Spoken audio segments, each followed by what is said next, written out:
Hi, ಇವತ್ತು ಮತ್ತೊಂದು ಹೊಸ ರೆಸಿಪಿ ತುಂಬ ಈಸಿಯಾಗಿ ಸ್ಪಾಂಜ್ ಕೇಕ್ ಮನೆಯಲ್ಲೇ ಹೇಗೆ ಮಾಡೋದು ಅಂತ ನಿಮಗೆ ನಾನು ತೋರಿಸ್ಕೊಡ್ತಾ ಇದ್ದೀನಿ. ಅದು ಕೂಡ ಇದಕ್ಕೆ ಯಾವುದೇ ಅವನ್ ಬೇಕಾಗಿಲ್ಲ. ಈಸಿಯಾಗಿ ಹೇಗೆ ಅಯ್ಯಂಗಾರ್ ಬೇಕ್ರಿಲೆಲ್ಲ ನಿಮ್ಗೆ ಸಿಗುತ್ತಲ್ಲ ಅಷ್ಟು ಫ್ಲಫಿಯಾಗಿ ಈ ಕೇಕನ್ನು ನಾವು ಮನೆಯಲ್ಲೇ ರೆಡಿ ಮಾಡ್ಕೋಬೋದು. ಬನ್ನಿ ಏನೇನು ಬೇಕು ಅಂತ ನೋಡೋಣ. ಮೈದಾ ಹಿಟ್ಟು 1 ಕಪ್. ನೋಡಿ, ಇಲ್ಲಿ ಮೆಜರ್ಮೆಂಟ್ನ ಎಕ್ಸಾಕ್ಟಾಗಿ ನಾವು ತೊಗೋಬೇಕು. ಇದೇ ಇದರಲ್ಲಿರೋ ಟಿಪ್ಸ್ಗಳು. ಓಕೆ, ನಾನಿವತ್ತು ನಿಮಗೆ ಈ ಟಿಪ್ಸ್ ಕೊಡಬೇಕು ಅಂತಲೇ ಈ ಕೇಕ್ನ ಮಾಡಿ ತೋರಿಸ್ತಾ ಇದ್ದೀನಿ. ಹಾಗೆ ಬೇಕಿಂಗ್ ಸೋಡಾ 1/2 ಟೀ ಸ್ಪೂನ್ ಹಾಕ್ಕೊಳ್ತಾ ಇದ್ದೀನಿ. ಬೇಕಿಂಗ್ ಪೌಡರ್ 1 ಟೀ ಸ್ಪೂನ್ ಹಾಕ್ಕೋಬೇಕು, ಅದರ ಡಬಲ್ ಹಾಕ್ಕೋಬೇಕು ಬೇಕಿಂಗ್ ಪೌಡರ್ನ. ಹಾಗೆ ಅನ್ಸಾಲ್ಟೆಡ್ ಬಟರ್ 100 ಗ್ರಾಮಷ್ಟು ಹಾಕ್ಕೊಳ್ತಾ ಇದ್ದೀನಿ. ಹಾಗೆ ಮಿಲ್ಕ್ ಮೇಡು 200 ಗ್ರಾಮಷ್ಟು ಹಾಕ್ಕೊಳ್ತಾ ಇದ್ದೀನಿ. ವೆನಿಲಾ ಎಸೆನ್ಸ್ ಅದನ್ನು ಕೂಡ 1 ಟೀ ಸ್ಪೂನಷ್ಟು ಹಾಕ್ಕೊಳ್ತಾ ಇದ್ದೀನಿ. ಸೊ ಇಲ್ಲಿ ನೀವು ನೋಡ್ತಾ ಇರ್ಬೋದು, ಈಸಿಯಾಗಿ ನಾನು ಮಾಡೋದನ್ನ ತೋರಿಸ್ತಾ ಇದ್ದೀನಿ. ಯಾವುದೇ ಕಾಂಪ್ಲಿಕೇಶನ್ಸ್ ಇಲ್ಲ. ಹಾಗೆ ಹೊರಗಡೆ ನೀವು ಏನು ತೊಗೊಳ್ತಾ ಇದ್ದರೆ ಮೈದಾ ಹಿಟ್ಟನ್ನೇ ಯೂಸ್ ಮಾಡಿರ್ತಾರೆ, ಅದಕ್ಕೆ ಅಷ್ಟು ಫ್ಲಫಿಯಾಗಿ ಬರುತ್ತೆ. ಸೊ ನೀವು ಇದನ್ನು ಬೇಡ ಅಂದರೆ ಗೋಧಿ ಹಿಟ್ಟಲ್ಲಿ ಕೂಡ ನೀವು ಟ್ರೈ ಮಾಡ್ಬೋದು. ಮೊದಲು ನಾವು ಎಲ್ಲ ಡ್ರೈ ಏನು ಐಟಮ್ಸ್ ಇರುತ್ತಲ್ಲ ಅದನ್ನು ಹಾಕ್ಕೊಬೇಕು. ಆಮೇಲೆ ವೆಟ್ಟಾಗಿರೋದನ್ನ ನಾವು ಆ್ಯಡ್ ಮಾಡ್ಕೋಬೇಕು. ಓಕೆ, ನೋಡಿ ಈ ಥರ. ಇದಕ್ಕೇನು ನಾವು ಮನೆಯಲ್ಲೇ ನಾವು ಈ ಥರ ಮಾಡಿಕೊಡೋದ್ರಿಂದ ಮಕ್ಕಳಿಗೂ ಕೂಡ ಒಂದು ಎಂಗೇಜ್ಮೆಂಟ್ ಇರುತ್ತೆ, ಏನು ಮಾಡ್ತಿದ್ದೀವಿ ಹೊಸದಾಗಿ ಅಂತ. ಅವ್ರನ್ನ ಕೂಡ ನಾವು ಮೊಬೈಲಿಂದ ದೂರ ಇಟ್ಬಿಟ್ಟು ಈ ಥರ ರೆಸಿಪಿನಲ್ಲಿ ಅವ್ರನ್ನ ಕೂಡ ಇನ್ಕ್ಲೂಡ್ ಮಾಡ್ಕೋಬೋದು. ಸೊ ಇಲ್ಲಿ ಎಲ್ಲ ಇಂಗ್ರೀಡಿಯೆಂಟ್ನ ನಾವು ಮಿಕ್ಸ್ ಮಾಡ್ತಾ ಬರೋಣ. ಹಾಗೆ ನೋಡಿ, ನಿಮ್ಗೆ ಇದು ಗಟ್ಟಿ ಆಗ್ತಿರ್ಬೋದು. ಇದು ಹೇಗಪ್ಪ ಆಗುತ್ತೆ ಅಂದರೆ ಇಲ್ಲಿ 100 ml ವಾಟ್ರನ್ನ ಸೇರಿಸ್ಕೊಳ್ಬೇಕು ಈ ಮಿಕ್ಸ್ಗೆ.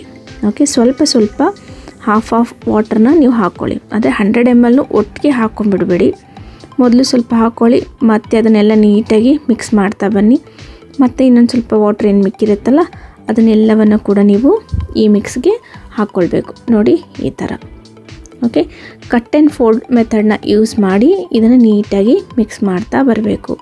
ಸೊ ಯಾವುದೇ ಎಲೆಕ್ಟ್ರಿಕ್ ಬೀಟರು ಆ ಥರ ಏನೂ ಬೇಡ ಇದಕ್ಕೆ. ಮಾಮೂಲಿ ಈ ಥರ ಬೀಟರ್ ಇದ್ರೂ ಸಾಕು. ನೀಟಾಗಿ ನಾವು ಇದನ್ನು ಯಾವುದೇ ಗಂಟು ಇಲ್ದಿರ ನಾವಿಲ್ಲಿ ಮಿಕ್ಸ್ ಮಾಡ್ತಾ ಬರಬೇಕು. ನಾವು ಇದನ್ನು ಮಿಕ್ಸ್ ಮಾಡುವಾಗ ಸ್ವಲ್ಪ ನಮಗೆ ಪೇಷನ್ಸ್ ಇಂಪಾರ್ಟೆಂಟ್. ಯಾಕಂದರೆ ಇದು ಗಂಟಾಗಬಾರ್ದು. ಆ ಥರ ನಾವು ನೀಟಾಗಿ ಇದನ್ನು ನೋಡಿ ಈ ಥರ ಸ್ಮೂತ್ ಬ್ಯಾಟರ್ನ ನಾವು ರೆಡಿ ಮಾಡ್ಕೋಬೇಕು. ಓಕೆ, ಸೊ ಸೆಕೆಂಡ್ ಟಿಪ್ ಬಂದೇನೆಂದರೆ ತುಂಬ ನೀರಾಗೂ ಇರಬಾರ್ದು. ಏನು ನಾನು ಮೆಜರ್ಮೆಂಟ್ನ ನಿಮ್ಗೆ ತೋರಿಸಿದ್ದೀನೋ ಅದನ್ನು ಮಾತ್ರನೇ ನೀವು ಫಾಲೋ ಮಾಡಿದ್ರೆ ಸಾಕು. ಇಲ್ಲಿ ಎಕ್ಸ್ಟ್ರಾ ಏನನ್ನು ಕೂಡ ನೀವು ಹಾಕೋದು ಬೇಡ. ಹಾಗೆ ಇದನ್ನು ಓವರಾಗಿ ಕೂಡ ನಾವು ಬೀಟ್ ಮಾಡಬಾರ್ದು. ನೋಡಿ, ಇಷ್ಟು ಆ ಕನ್ಸಿಸ್ಟೆನ್ಸಿ ಆದರೆ ಸಾಕು. ಇಲ್ಲಿ ಒಂದು ಬಟರ್ ಪೇಪರ್ ಹಾಕ್ಕೊಂಡು ಒಂದು ಮೋಲ್ಡ್ಗೆ ನಾನು ಇದನ್ನೆಲ್ಲ ಟ್ರಾನ್ಸ್ಫರ್ ಮಾಡ್ಕೊಳ್ತಾ ಇದ್ದೀನಿ. ಹಾಗೆ ಇಲ್ಲಿ ಸ್ವಲ್ಪ ಟೂಟಿ ಫ್ರೂಟಿ ಇತ್ತು, ಅಂದರೆ ಕಲ್ಲಂಗಡಿ, ಇದು ಪಪ್ಪಾಯ ಏನಿರುತ್ತಲ್ಲ ಅದರಿಂದ ಕೂಡ ಟೂಟಿ ಫ್ರೂಟಿ ಮಾಡ್ಬೋದು.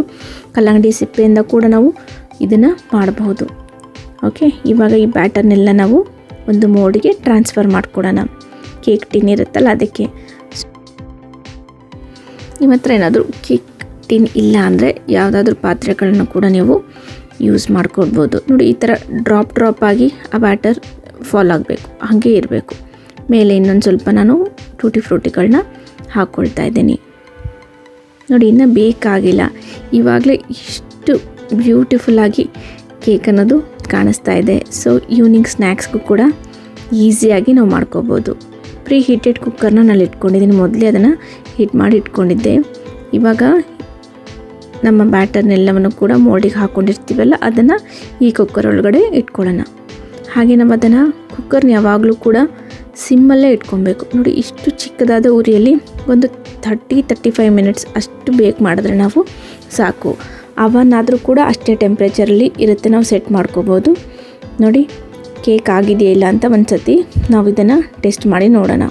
30 ಮಿನಿಟ್ಸ್ ಆದಮೇಲೆ ಓಪನ್ ಮಾಡಿ ನೋಡ್ತಾ ಇದ್ದೀನಿ. ಈ ಥರ ಒಂದು ಟೂತ್ ಪಿಕ್ ತೊಗೊಂಡು ಅದರೊಳಗಡೆ ಈ ಥರ ಚುಚ್ಬಿಟ್ಟು ನೋಡಿ, ಅದರಲ್ಲಿ ಯಾವುದೇ ಒಂದು ಮಾಯ್ಸ್ಟ್ ಇಲ್ಲ ಅಂದರೆ ಕೇಕ್ ರೆಡಿ ಆಗಿದೆ ಅಂತ ಅರ್ಥ. ಒಂದು ಟೂತ್ ಪಿಕ್ ತೊಗೊಂಡು ಈ ಥರ ನಾವು ಈಗ ಡೀಪಾಗಿ ಅದನ್ನು ಪ್ರೆಸ್ ಮಾಡಬೇಕು. ನೋಡಿ, ಇಲ್ಲಿ ಯಾವುದೇ ಥರದ ನೀರಿನ ಅಂಶ ಅನ್ನೋದು ಅಂಟಬಾರ್ದು. ಆವಾಗ ನಮಗೆ ಅರ್ಥ ಆಗುತ್ತೆ ಕೇಕ್ ಅನ್ನೋದು ಕಂಪ್ಲೀಟಾಗಿ ರೆಡಿ ಆಗಿದೆ ಅಂತ. ಇದನ್ನು ಡಿಮೋಲ್ಡ್ ಮಾಡ್ಕೊಳ್ಳೋಣ. ನೋಡಿ, ಎಷ್ಟು ಸಾಫ್ಟಾಗಿ ಅಂದರೆ ಹಿಂಗೆ ತಿರ್ಗಿಸಿದ್ರೆ ಅದೇ ಬರ್ತಾಯಿದೆ. ಅಷ್ಟು ನೀಟಾಗಿ ಕೇಕ್ ಅನ್ನೋದು ಬೇಕಾಗಿದೆ, ಎಲ್ಲೂ ಕೂಡ ಅಂಟ್ತಾ ಇಲ್ಲ ನೋಡಿ. ಸೂಪರ್ ಪ್ಲಫಿ ಆಗಿರ್ತಕ್ಕಂಥ ಕೇಕ್ ಇದು. ನೀವು ಇದನ್ನ ಏನಿಲ್ಲ ಅಂದ್ರೆ ಒಂದು ವಾರ ಕೂಡ ಸ್ಟೋರ್ ಮಾಡಿ ಇಡ್ಬೋದು. ಇಲ್ಲಿ ನಿಮಗೆ ಕಟ್ ಮಾಡಿ ತೋರಿಸ್ತಾ ಇದ್ದೀನಿ. ಈಸಿಯಾಗಿ ಹಾಲಿಡೇಸ್ ಇರೋವಾಗ ನಾವು ಬೇಕ್ ಮಾಡ್ಕೊಂಡು ತಿಂದರೆ ನಮಗೂ ತುಂಬ ಖುಷಿ ಆಗುತ್ತೆ. ಹಾಗೆ ನಮ್ಮನ್ನು ಯಾರು ಇಷ್ಟಪಡ್ತಾ ಇರ್ತಾರೆ ಅವ್ರಿಗೆ ಈ ಥರ ನಾವು ಮಾಡಿಬಿಟ್ಟು ಸರ್ಪ್ರೈಸ್ ಮಾಡ್ಬೋದು. ಹೋಪ್ ಈ ವಿಡಿಯೋ ನಿಮಗೆ ಇಷ್ಟ ಆಗಿದೆ ಅಂತ ಅಂದ್ಕೊಳ್ತೀನಿ. ಓಕೆ, ಇಷ್ಟ ಆಗಿದ್ದರೆ ಲೈಕ್ ಮಾಡಿ, ಶೇರ್ ಮಾಡಿ, ಕಮೆಂಟ್ ಮಾಡಿ. Thank you.